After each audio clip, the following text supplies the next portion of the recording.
ఓం శ్రీ మహాగణాధిపతయే నమః. ఓం శ్రీ గురుభ్యో నమః. ఓం నమశివాయ.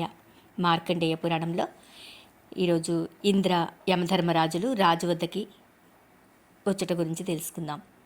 కింకర్లు చెప్తున్నారు, ఓ మిథిలాపుర రాజకుల సంభవ విష్ణువర్మ, నీవు అనేక పుణ్యకార్యములను క్రతువులను చేయుట చేతను పితృకార్యములను దేవతా కార్యములను అతి శ్రద్ధాభక్తులు కలిగి నియమం ప్రకారం చేయుట వలన నీ శరీరము పరిమళమిచ్చున్నది.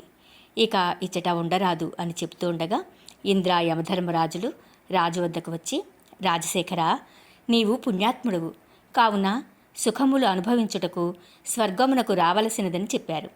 పిమ్మట రాజా, నీవు స్వల్పమైన పాపము చేయుట వలన నరకమును చూడవలసి వచ్చినది అన్నారు.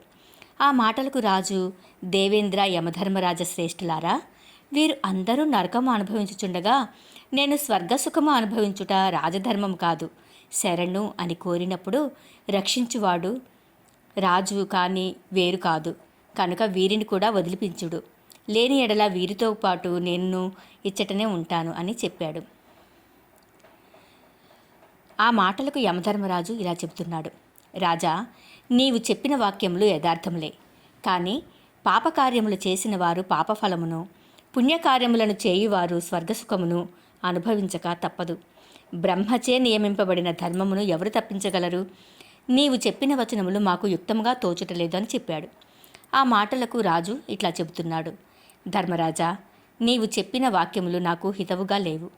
ఈ నరకమునందున్నవారు, ఓ రాజా, మమ్ముల రక్షింపుము అని మొరపెట్టుకుంటున్నారు. వీరు ఈ విధముగా ఏడ్చుచుండగా నేను మాత్రము స్వర్గసుఖము అనుభవించుట నాకు ఇష్టం లేదు. ప్రజాం పాలయేత్ రాజా అనిని వాచాసార మహీపతే అనిని చెప్పబడి ఉన్నది. నా కోరికను మీకు నెరవేర్చుటకు ఇష్టం లేని ఎడల నేను ఇచ్చటనే ఉంటానని ప్రతిన చేయుచున్నాడు అని చెప్పాడు. ఆ మాటలు ఇంద్రాదులు విని, రాజా, నీ పరిపాలనా సామర్థ్యమునకును నీ పట్టుదలకును సంతోషమును పొందాము. మేము నీ వాక్యములను పాలించని ఎడల మాకు కీర్తి ఉండదు అని చెప్పి రాజును స్వర్గమునకు తీసుకుని వెళ్ళారు. ఆ రాజుతో కూడా మమ్మును స్వర్గమునకు తీసుకుని వెళ్ళారు. తేతం భుక్త్వా స్వర్గలోకే విశాలేక్షేణ పుణ్యే మర్త్యలోకే విశంతి అను విష్ణువాక్య ప్రకారము నేను మరల భూమి మీద జన్మించానని వెంకటశర్మ చెప్పాడు. ఆ మాటలకు శివశర్మ విని సంతోషించి, కుమారా వెంకటశర్మ, నీవు యథార్థమును చెప్పితివి, నమ్మితిని.